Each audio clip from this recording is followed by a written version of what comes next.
क्या प्यारी सुबह है यार। ये पहली रेज है सन की जो पहाड़ों पे पड़ रही हैं। तो ये है यहाँ पे सनराइज का प्रोसेस। सबसे पहले वो पीछे वाली पीक जिसके पीछे से सनराइज होने वाला है या हो चुका है, इसके पीछे वो सफ़ेद होता है। फिर धीरे धीरे धीरे धीरे करके एक एक करके ये सारे जो पीक्स हैं ये गोल्डन होने लग जाते हैं। And it's Indeed a very beautiful site. ये है सनराइज।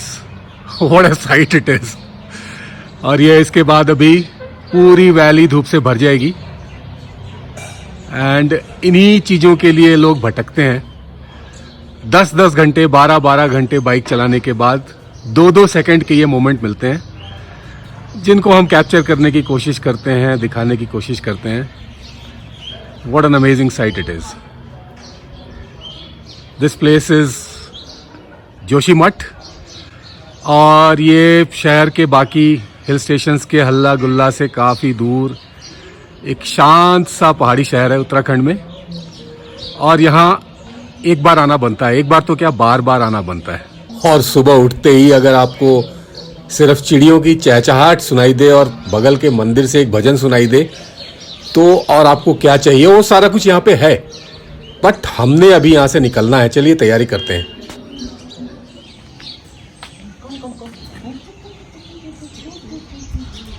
क्या नाम है?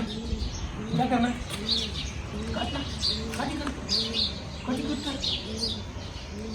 चलें? चल हो गया।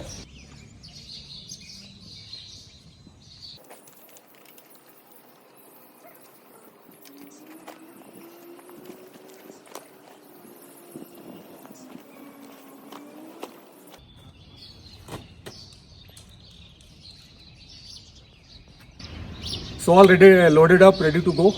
आज की जर्नी है जोशीमठ से कौसानी। जगह देखिए आप कितनी ब्यूटीफुल है ये। और अगली जगह भी मैं गया तो नहीं हूँ बट मैंने सुना है वो भी उतनी ही खूबसूरत है। और बाइक रेडी है। और सबसे ज़रूरी बात जो एक राइडर के लिए होती है वो ये है कि वेदर क्लियर है, क्योंकि बाइक राइड में बाकी सारा कुछ मैनेज हो जाता है। अगर बारिश हो गई तो ज़िंदगी थोड़ी ख़राब हो जाती है। 5-6 घंटे की राइड है। I think less than 200 kilometre आराम से जाएंगे, क्योंकि पहाड़ों पे 200 किलोमीटर से ज़्यादा में परेशानी हो जाती है। But it's a beautiful day. Let's enjoy that. तो जी एक नया दिन, एक नई राइड। और इस राइड में मेरा कोई एक मकसद है आपको कुछ बताने का। ये जो फेमस टूरिस्ट प्लेसेस हैं, शिमला, मसूरी, नैनीताल, या आप हिंदुस्तान के किसी भी हिस्से में चले जाएं तो अब ये जगहें इतनी ओवर क्राउडेड हैं कि ये जाने लायक तो रही नहीं। भीड़ भाड़, धक्का मुक्की, ट्रैफिक, वहाँ जाके आप एंजॉय नहीं कर सकते। 2-4 तस्वीरें खींच सकते हैं अपनी मेमोरीज के लिए, बट आप एंजॉय नहीं कर सकते। ये मैं पर्सनल तजुर्बे के साथ बता रहा हूँ। पर गुड न्यूज़ ये है कि अभी भी बहुत सारी ऐसी जगह है जो अनएक्सप्लोर्ड हैं, अपने रॉ फॉर्म में हैं।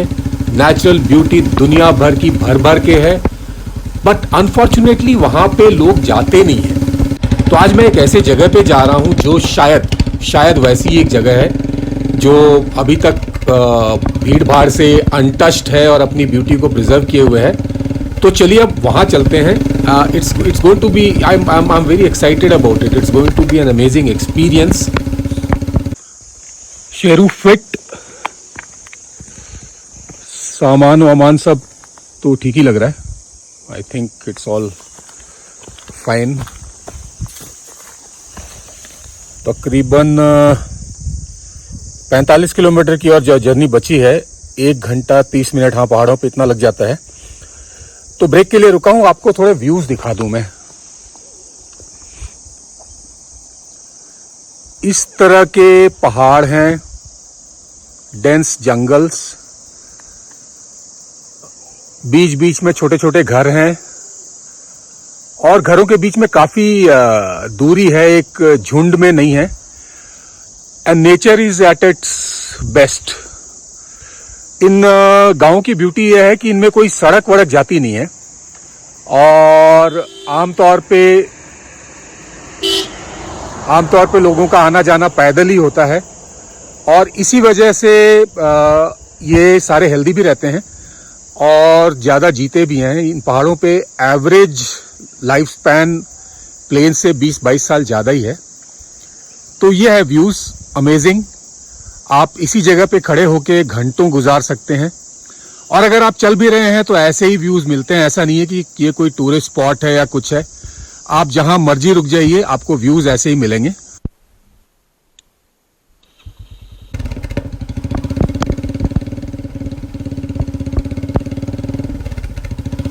और आप सोच सकते हैं कि अपना हिंदुस्तान इतना खाली भी है। मीलों तक सड़क पे कोई नहीं मिलता है, इक्का दुक्का गाड़ियां आती जाती रहती हैं, पैदल चलते हुए 2-4 लोग दिख जाते हैं, कोई भीड़ भाड़ नहीं है। ऐसा लगता ही नहीं है कि आप 130 या 150 करोड़ के हिंदुस्तान में हैं। अब 130 है 150 है ये तो बताया नहीं जा सकता, बट ये जगह खाली है और आप इसकी राइड को आप एंजॉय कर सकते हैं। इनफैक्ट मैं इतना घूमने के बाद ये बता सकता हूँ कि जितना आप जर्नी को एंजॉय कर सकते हैं, उतना आप डेस्टिनेशन को एंजॉय नहीं कर सकते। तो अगर आप अपना एक विजिट प्लान करते हैं, एक आउटिंग प्लान करते हैं, तो जर्नी को काफ़ी इम्पोर्टेंस देने की ज़रूरत है। डेस्टिनेशन तो फिर आ ही जाएगा, और डेस्टिनेशन पे भीड़ भाड़ मिलेगी ही।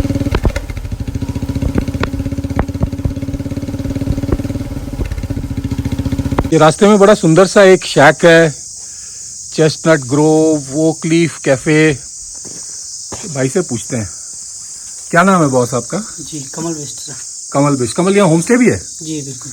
और होम स्टे में क्या क्या है और क्या चार्ज है? सर कॉटेज के आपके 3500 रुपये पर नाइट, और बॉम्बो के आपके 3000 रुपये, और डिलक्स के 3000 रुपये। बैम्बू के? जी। अच्छा, इसमें खाना वाना सब इंक्लूडेड है? नो सर, फूड का सर अलग चार्जेस होगा। हाँ जी। तो मतलब एक रात का स्टे का तकरीबन 4000 पड़ जाएगा? जी, और डिस्काउंट लेंगे तो कर लेंगे। कितना डिस्काउंट देते हो? सर जैसे आपका कहते हैं डिलक्स में 3000 का हम 2500 रुपये तक कर सकते हैं। मैं पहले भी बता रहा था कि अभी अगर आप पर्टिकुलरली उत्तरांचल में आते हो, या उत्तरांचल क्या, मैं तो पूरा नॉर्थ ईस्ट वगैरह की भी बात कर रहा हूँ, होम स्टेज की प्रॉब्लम नहीं है।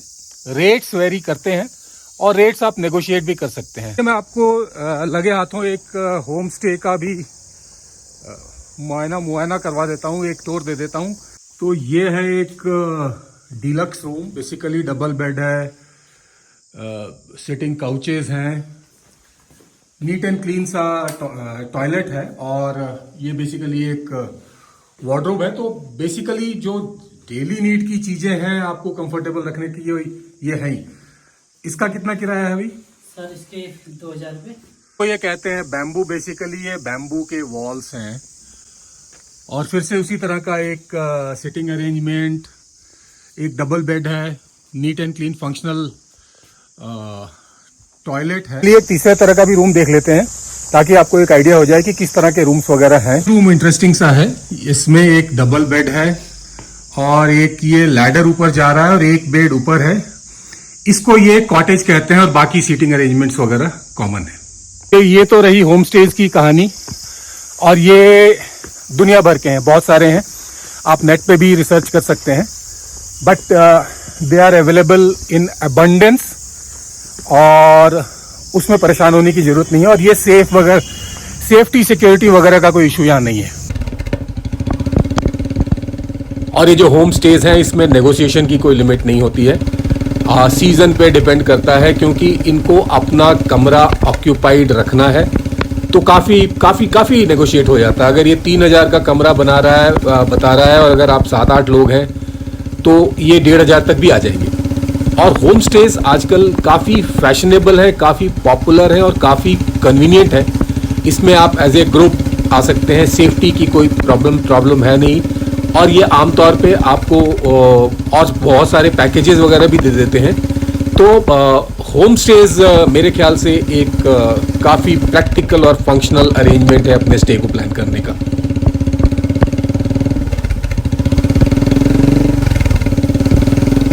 तो आज की मेरी मंजिल तो है कौसानी जी, पर वो अभी यहाँ से 15-20 किलोमीटर दूर है। 17 किलोमीटर। और यहाँ पे इस जगह पे जहाँ पे खड़ा हूँ, पीछे एक बहुत ही फेमस मंदिर है ज़्यादा लोग यहाँ नहीं आते हैं क्योंकि ये ऑफ बीट है, मेन रूट पे नहीं है। बट जितना मैंने इसके बारे में पढ़ा था, इसके आर्किटेक्चर के बारे में काफ़ी सुना है मैंने। ये सामने गोमती नदी बह रही है और इस मंदिर को कत्यूरी किंगडम के राजाओं ने बनाया था। ये 1000 साल से पुराना, ज़्यादा पुराना मंदिर है। तो चलिए मैं आपको चल के मंदिर के अंदर वहाँ दिखाता हूँ कि वहाँ क्या चीज़ें हैं। तो चलिए मंदिर के अंदर चलते हैं। तो अभी मैं खड़ा हूँ बैजनाथ मंदिर के परिसर में और इसके आसपास का जो इलाका है इसका नाम बैजनाथ इस मंदिर के नाम पर ही पड़ा है। सामने है गोमती नदी। टोटल 18 मंदिर है और इसमें सबसे मेन मंदिर कौन सा है? मेन मंदिर इसमें शिव और पार्वती जी का जोड़ा जो है आपको विश्व में, यहाँ इंडिया में क्या कहीं भी आपको शिव पार्वती का जोड़ा एक साथ कहीं नहीं मिलेगा, सिर्फ बैजनाथ के अलावा। तो ये है मेन मंदिर। मैं गया था इसके अंदर। फोटोग्राफी अलाउड नहीं है इसलिए मैं फोटो नहीं लूंगा। इसके अंदर एक पार्वती माता की प्रतिमा है और एक स्वयंभू शिवलिंग है जो जमीन से अपने आप निकला है। और कहते हैं कत्यूरी राजाओं ने इस मंदिर को तकरीबन 1150-1200 साल पहले बनाया था। पूरा का पूरा परिसर है और हर एक मंदिर में अलग अलग प्रतिमाएं हैं। It's a beautiful place. और सामने है ये गोमती नदी। प्रवाह पावितस्थले कलेवलंब्य लंबितां भुजंगतुंगमालिकान्तमड्डमड्डमन्निनादवड्डमर्वयं चकार चण्डताण्डवं तनोतु नः शिव शिव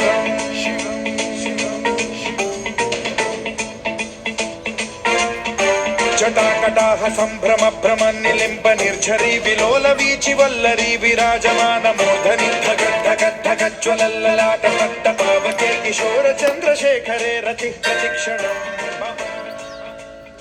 इस सड़क पे आ रहा हूं मैं और ये बाइक मोड़ के खड़ी की हुई है किसी वजह से। और इधर जाना है तकरीबन 7-8 किलोमीटर दूर है मेरी मंजिल कौसानी। बट मैं आपको एक ग्लिम्स दे देता हूं कि मैं कौसानी आया किस लिए हूं। तो बेसिकली मैं कौसानी आया हूं हिमालय के इस रूप को देखने के लिए। ये कई सारे पीक्स का एक क्लस्टर है, नंदा देवी, पंचशूली, त्रिशूल। इसके बारे में मैं और भी बताऊंगा। बट ये है नज़ारा। और अगर आपने ये देखना है और देखना ही चाहिए तो आपको यहाँ पे आना पड़ेगा। And it's a beautiful place. आना बनता है। कनेक्टेड भी अच्छी तरह से ही है। अब अपनी मंजिल कौसानी काफ़ी नज़दीक है। तो आसपास का व्यूज़ तो आपने देख ही लिया। कल हम कौसानी को एक्सप्लोर करेंगे और सबसे इम्पॉर्टेंट, सबसे खूबसूरत यहाँ की सनराइज़ होती है। होपफुली अगर वेदर क्लियर रहा, होपफुली, क्योंकि वेदर काफ़ी अनप्रेडिक्टेबल है। होपफुली अगर वेदर क्लियर रहा तो हम उसको देख पाएंगे। तो मिलते हैं फिर अगले वीडियो में। तब तक के लिए जय हिंद, जय भारत, वंदे मातरम।